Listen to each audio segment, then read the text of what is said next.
السلام علیکم. شرائط دستور سے میں ہوں عبدالقیوم صدیقی اور آپ ہیں AQS کے ساتھ. میرے ساتھ جہاں زیب عباسی اور جناب ناصر اقبال صاحب. آج ان سے پوچھتے ہیں کہ عمران خان کو ریلیف کیوں نہیں مل رہا اور کیا عمران خان بڑی یا چھوٹی عید سے پہلے باہر آ سکتے ہیں. ناصر صاحب دیکھیں, جہاں تک یہ بات ہے کہ کیا وہ باہر آ سکتے ہیں, اس کی تو مجھے کوئی امید نہیں ہے. کیوں؟ دیکھیں, پارٹی میں انتشار ہے, پارٹی کے لوگ آپس میں لڑ رہے ہیں, کوئی پارٹی کا ممبر دوسرے ممبر کے اوپر اعتبار ہی نہیں کرتا. چیئرمین جو ہے وہ ایک پیپر ٹائگر ہے کہہ لیں, اس کے علاوہ کاغذی شیر ہے. اس کی جو ڈیسیجن میکنگ ہے اس پہ نہ کسی کی پارٹیسپیشن ہے, یا اگر ہے بھی تو وہ امپلیمنٹیشن نہیں ہے. اور جو آپ کو پتہ ہے کہ کوئی ڈیسیجن لیتے ہیں تو پارٹی کا اپنا بندہ اس کے خلاف بات کر دیتا ہے. تو جب آپ آپس میں لڑ رہے ہیں تو آپ کیسے اسٹینڈ لیں گے؟ دیکھیں, ہمیشہ یہ کہا جاتا ہے کہ یونائٹیڈ وی اسٹینڈ, ڈیوائیڈیڈ وی فال. تو PTI تو ڈیوائیڈیڈ ہے اور وہ گری رہی ہے. وہ کوئی ریلیف لینے مطلب وہ ٹھیک ہے کہ وہ پٹیشنیں فائل کر دیتی ہے, ادھر آ کے پروٹیسٹ بھی کر دیتی ہے, اور میڈیا میں تصویریں بھی چل جاتی ہیں, خبریں بھی لگ جاتی ہیں. اس سے یہ کیا لیگل اسٹریٹجی کیا ہے PTI کی؟ ناصر صاحب, یہ جو مقدمات کے حوالے سے آپ کیا سمجھتے ہیں کہ یہ جو ان کی لیگل اسٹریٹجی ہے؟ اتنے سارے وکیل ہیں, وکیل پارٹی کے اندر ہیں, سیاستدان پارٹی سے باہر ہیں, وکیل پارلیمنٹرین موکل جیل کے اندر. جو ہے نا ڈیسیجن میکنگ جو ہے وہ پارٹیز کے پولیٹیکل پارٹیز میں ہونا چاہیے, مطلب پولیٹیشین کرنی چاہیے. آپ نے وکیلوں کو بنا دیا ہے پارٹی ممبرز. اب وہ ان کے اپنے بھی کیسز ہوں گے, اس کے علاوہ اگر نہ بھی ہوں تو وہ پولیٹیکل معاملات میں اتنے الجھے ہوئے ہیں کہ وہ کیس کو تیار ہی نہیں کر سکتے. آپ نے خود اپنی آنکھوں سے دیکھا ہے قیوم صاحب. اب سینئر کونسل ہیں اب لطیف کھوسہ صاحب, وہ سپریم کورٹ میں آتے ہیں تو اپنے خلاف سائٹیشن بول دیتے ہیں. تو میرا کہنے کا مطلب ہے بغیر تحریک کے آتے ہیں. دیکھیں, سپریم کورٹ میں آپ جا کے سیاسی تقریر نہیں, تو وہ جو انٹرا پارٹی والا جو کیس تھا اس کے اندر بھی تو نہیں آپ کو پتا کہ کیا کچھ ہوا تھا. دیکھیں, آپ نے کورٹ کے اندر سیاسی بات نہیں کرنی ہے, آپ نے لیگل بات کرنی ہے. کورٹ کو آپ کنونس نہیں کر سکتے سیاسی باتوں سے. تو یہ اس سے فائدہ کس کو ہو رہا ہے؟ فائدہ تو کسی مطلب خان صاحب کو تو نہیں ہو رہا. کس کو ہو رہا ہے جناب؟ اور آپ کو وہی عمران خان کے مقدمات کے حوالے سے ان کی جو لیگل اسٹریٹجی ہے اس کے اندر کوئی دمخم نظر آتی ہے؟ بالکل ناکام مطلب دیکھیں نا کہ پالیسی ہے. درخواست ہائی کورٹ جانی چاہیے, ڈال سپریم کورٹ میں رہے ہوتے ہیں. اور وہ کیس جس کو سینیٹ ایڈجرن کر دیا گیا, اور لطیف کھوسہ صاحب نے خود اوپن کورٹ میں توشہ خانہ فوجداری کیس کی بات کر رہا ہوں, خود لطیف کھوسہ صاحب جس میں سلمان صفدر صاحب کو فرینڈ آف دی کورٹ مقرر کیا تھا اور پھر اس میں آیا, وہ بھی ایک طرح سے سو موٹو پروسیڈنگ ہی تھی خیر سے. تو لطیف کھوسہ صاحب نے خود کورٹ میں کھڑے ہو کے اس بات کو مانا کہ ہاں جی یہ بات تو ٹھیک ہے, کیس تو مطلب غیر مؤثر ہو چکا ہے, اب اس میں کوئی اس طرح کا کوشچن موجود نہیں ہے جس کی بنیاد کے اوپر پروسیڈ آگے کیا جائے. تو کورٹ نے بھی ایک طرح سے چلو آپ کو ریلیف ہی دیا اور کہا جی کہ چلے ٹھیک ہے, اسلام آباد ہائی کورٹ کو کیس ڈیسائیڈ کرنے دیں, تو اس وقت تک ہم اس کو پینڈنگ رکھ رہے ہیں. تو اس کیس کے اندر پھر ایک اور CMA فائل کر دی, اور اس کے اندر بھی اختیاری سماعت وہی مانگا جا رہا ہے ایک طرح سے جو سوموٹو پاور کا ہے کہ جی عمران خان کو الشفا اسپتال اسلام آباد میں آپ ٹرانسفر کر دیں. نہیں عباسی صاحب, یہ کیا لیگل اسٹریٹجی ہے کہ ایک مقدمہ جو غیر مؤثر ہو گیا اس کے اوپر ججمنٹ آ گئی ہے, آپ یا اگر ججمنٹ غلط ہے آپ اس پہ ریویو داخل کریں, یہ آپ ایک نئی درخواست اس کے اندر کس طرح ڈال سکتے ہیں؟ میرے خیال میں ڈال سکتے ہیں, اور وہ اس طرح سے ڈال سکتے ہیں کہ جب آپ نے سیاست کرنی ہو, جب آپ کا مقصد یہ ہو کہ سپریم کورٹ کو بدنام کرو, تو بس اس کے اوپر جو ہے نا کسی نہ کسی طریقے سے عام آدمی کو جو ہے نا وہ تھوڑا سا وہ بیوقوف بنانا آسان کام ہے نا. وہ یہ سمجھتے ہیں نا کہ جناب ہم یہ کریں گے, دیکھو مظلومیت ہے, ہم جا رہے ہیں عدالتیں میں سن رہے, حالانکہ معاملہ یہ ہے کہ آپ غلط جگہ پہ غلط وقت پہ غلط درخواست لے کے گئے ہیں, اور آپ کہیں گے یا پاکستان میں انصاف کہاں ملتا ہے؟ نہیں, وہ لطیف تو اداروں کو بدنام کرنا, اداروں کو بدنام کرنا. لیکن لطیف کھوسہ صاحب بھی بیچارے کیا کریں جی, وہ ادھر پٹیشن فائل کرنے آئے, علیمہ صاحبہ نے اسلام آباد ہائی کورٹ پوچھ دیا لطیف کھوسہ صاحب کدھر ہیں, بیرسٹر گور کدھر ہیں, فلاں کدھر ہیں. تو یہ بھی ایک مسئلہ ہے جو آپ کا پہلے والا سوال تھا کہ پارٹی کے اندر اصل میں اس وقت کھینچا تانی اس لیے ہے کہ علیمہ صاحبہ جو ہیں وہ پوچھتی ہیں باقاعدہ کہ چیئرمین کدھر ہے. علیمہ صاحبہ کے پاس کون سا پارٹی ہوتا ہے؟ بس کوئی نہیں ہے، لیکن لائن ازر تو انہوں نے سب کو کیا ہوتا ہے. اور اطلاعات یہ آ رہی ہیں کہ جو اب لیٹسٹ جو مسئلہ بنا ہے پی ٹی آئی کے اندر وہ یہ ہے کہ بیرسٹر گوہر صاحب کے اوپر یہ فورس کیا جاتا رہا کہ آپ جو فورس بنانے والا معاملہ تھا اس کو آپ نوٹیفائی کر دیں یا اس کے اوپر نا آپ اعلان کر دیں اور as a party chairman barrister Gohar جو ہیں وہ ایک تو وکیل ہیں جی ٹھیک ہے، اور دوسری بات یہ کہ وہ ایسے آدمی نہیں ہیں کہ جو ایسے کنویں میں چھلانگ لگا دیں. میرا خیال انہوں نے بتایا ہوگا کہ آئین کے اندر ممانعت ہے بھائی اس طرح کی کسی پرائیویٹ فورس بنانے کی، یہ جتھے نہیں بنا سکتے آپ، تو گورنمنٹ ہی بنا سکتی ہے. تو یہی ایک وہ مسئلہ ہے جس کی بنیاد کے اوپر پھر یہ سب کچھ ہو رہا ہے. تو یہ سیاست ہی ہو رہی ہے اور اس سیاست سے الٹیمیٹلی فائدہ انہی کا ہے جو جن کے ہم نام لیتے ہیں، ناصر صاحب کانفرنسز کرتے ہیں. سہیل افریدی صاحب کو کل بڑا شکوہ تھا کہ دیکھیں میں گیا ہوں، میں وزیر اعلیٰ ہوں، میں عدالت میں گیا ہوں اور میں نے جا کے چیف جسٹس ڈوگر صاحب کو سلام کیا، انہوں نے میرے سلام کا جواب نہیں دیا حالانکہ میں روزے سے تھا. یہ کتنا بڑا دھچکا پہنچا سہیل افریدی صاحب کو. دیکھیں قیوم صاحب کورٹ میں تو یہ چیزیں نہیں ہوتی نا. آپ ایسے کیا ہوتا ہے ناصر صاحب؟ قیوم عوام کی آگاہی کے لیے بتا دینا. دیکھیں ملک کا چیف وزیر اعلیٰ جو ہے وہ کہے دیکھیں جج صاحب نے میرے سلام کا جواب نہیں دیا. یار دیکھیں جو وزیر اعلیٰ کا جو رسپانسبلٹی ہے وہ اپنے صوبے کو دیکھنا ہے، وہ صوبے کے اوپر فوکس کرے نا. یہاں اپنے وکیل کو بھیجیں. ہائی کورٹ میں چیف منسٹر کو جانے کی کیا ضرورت ہے؟ نہیں ناصر صاحب ویسے بھی اپنے آفس کو بی لٹل کر رہے ہیں نا. ناصر صاحب یہ دیکھیں نا، جو عدالت کا ڈیکورم ہے، عدالت کے سامنے وہی پیش ہوتا ہے وہ جس کا مقدمہ لگا ہو. وہاں پہ ہر کوئی منہ اٹھا کے تو نہیں آ جاتا. اور اگر یہ اجازت دے دی جائے سب کو تو جسٹس اسلام آباد ہائی کورٹ کے چیف جسٹس پورا اسلام آباد گیا. میں ذرا سلام کر کے آیا، ذرا میں گڈی بند کی تھی کورٹ میں وانچ بڑا السلام علیکم ڈاکٹر صاحب. نہیں دیکھیں دوسری بات ہے کہ یہ ہوتا ہے عدالتی ڈیکورم. دیکھیں بارج انٹو صوبے کا چیف ایگزیکٹو یہ بات کرے. کوئی دیکھیں یہ رائٹ کسی کو نہیں کہ آپ بارج انٹو کہتے ہیں جو انگریزی کا لفظ ہے نا، مطلب آپ کا کیس لگا ہی نہیں ہے آپ کیوں آ رہے ہیں. دیکھیں سپریم کورٹ میں بھی بے شمار کیسز میں پولیٹیشینز آتے تھے، پرائم منسٹر صاحب بھی آیا کرتے تھے، لیکن بولا اس وقت کرتے تھے جب کورٹ انہیں بلا کے پوچھتی تھی، کچھ اجازت دیتی تھی. ایسے نہیں مقدمہ لگا ہو فکس ہو.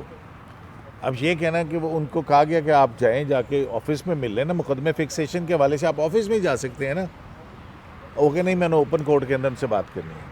نہیں دیکھیں اس طرح نہیں ہوتا. یہ انفلوئنس کرنے آپ انفلوئنس کر رہے ہیں نا. دیکھیں آپ جوڈیشری کو دیکھیں جیسی بھی ہے جوڈیشری انفلوئنس تو نہیں کر سکتے نا.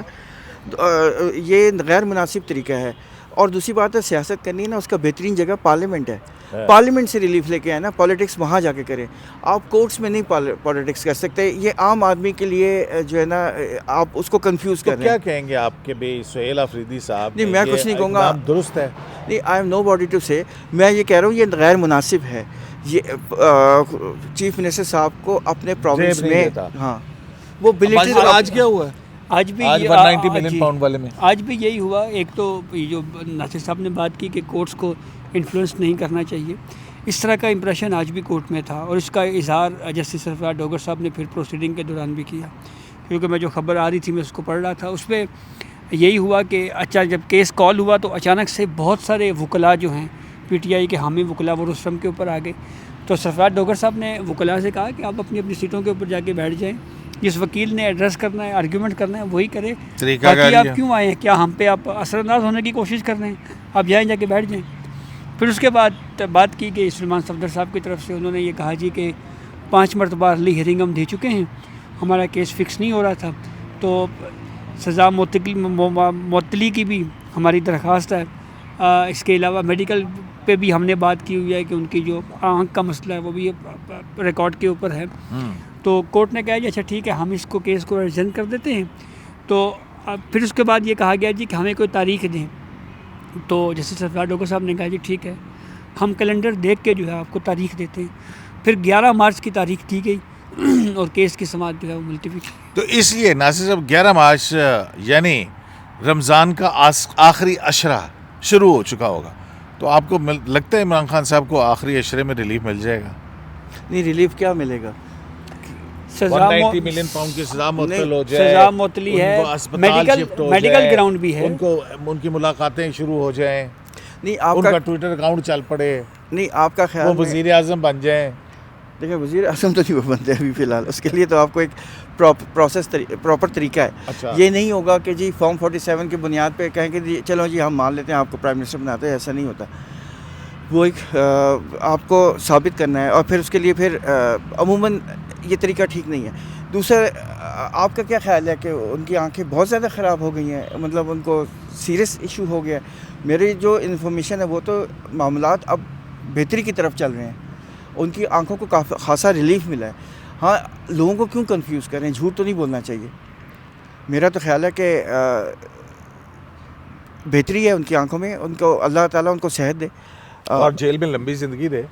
جیل میں کیوں لمبی زندگی دے, وہ تو دیکھیں جو لمبی زندگی دے تو طوالت عمری کی صحت مند. یہ ویسے کل بھی ایک خبر آئی تھی کہ حکومت جو ہے وہ عمران خان صاحب کو اسلام آباد کے الشفا ہاسپٹل میں شفٹ کرنے کو تیار تھی, لیکن اس معاملے پہ پولیٹکس کی گئی جس کی وجہ سے ہاں یہ بات میں نے بھی سنی ہے, ڈیلے ہوا. یہ باقاعدہ ٹی وی چینلز نے کل رپورٹ کیا ہے اس کو, جیو نیوز نے کیا. باقی ہاں وہ اپنے حیدر شیرازی کی خبر ہے کہ پی ٹی آئی رہنماؤں جو ہیں وہ انہوں نے بتایا ہے کہ جناب باقاعدہ حکومت تیار ہو گئی تھی کہ اس کو عمران خان کو ہسپتال میں شفٹ کیا جائے اور وہ کیا جائے. یہ ان کی بہن جو ہے وہ اس آڑے آئیں, جب قاسم زمان کا نام آیا اس کے اوپر پھڈا پڑا.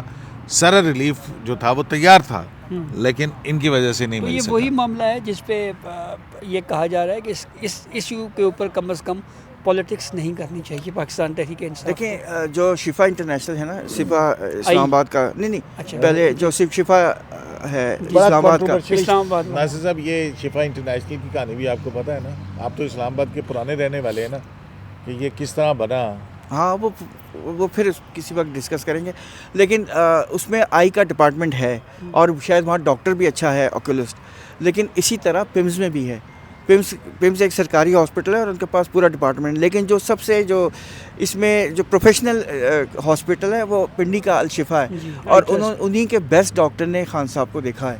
اور میرے خیال میں جو ہمیں رپورٹس ملی وہ یہی تھے کہ وہ علاج سے سیٹسفائی تھے, خان صاحب بھی سیٹسفائی ہیں, اور خان صاحب نے کبھی شکایت نہیں کی ہے, اور وہ اپنا سائن مائن کیے ہیں اور سارا کچھ جو ہے وہ اس کے اوپر سیٹسفیکشن کا اظہار کیا.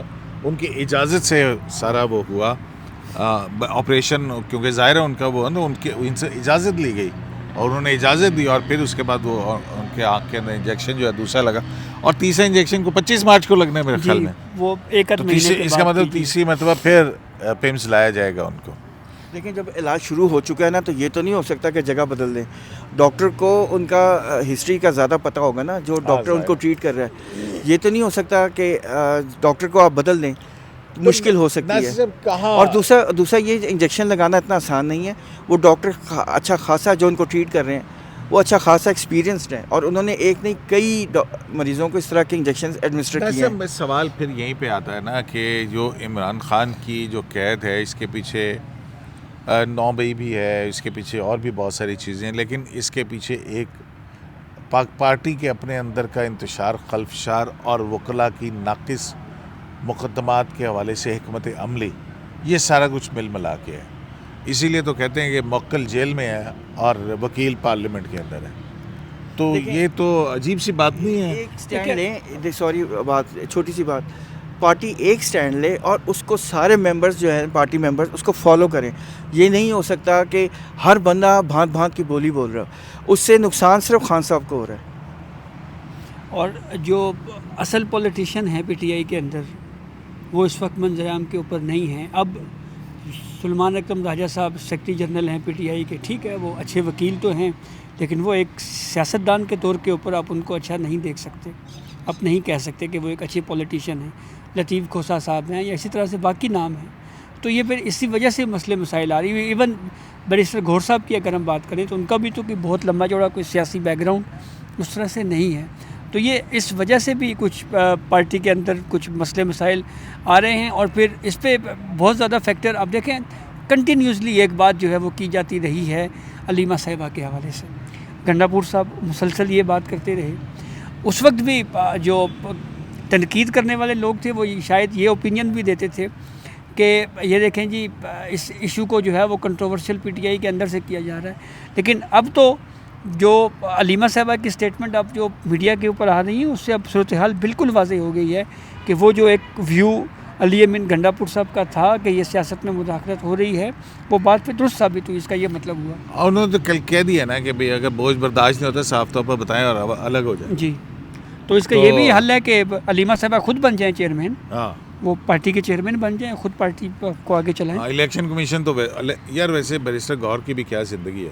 الیکشن کمیشن انہیں پارٹی چیئرمین نہیں مانتا، ان کی پارٹی ان کی چیئرمین نہیں مانتے، اور وہ چیئرمین بن کے پھرے رہتے ہیں. وہ پھنس گئے ہیں بیچارے. اور اس کا فائدہ حکومت کو ہو رہا ہے، حکومت انجوائے کر رہی ہے. آپ کو پتہ ہے نا، اور جو ریئل ایشو ہے، مہنگائی ہے، باقی ایشوز ہیں، اس کے اوپر کوئی بات نہیں کر رہا. کوئی بات نہیں کر رہا. بس شرائط سو سے ایکویس لائف سے اجازت دیجیے، اللہ نے کے بعد.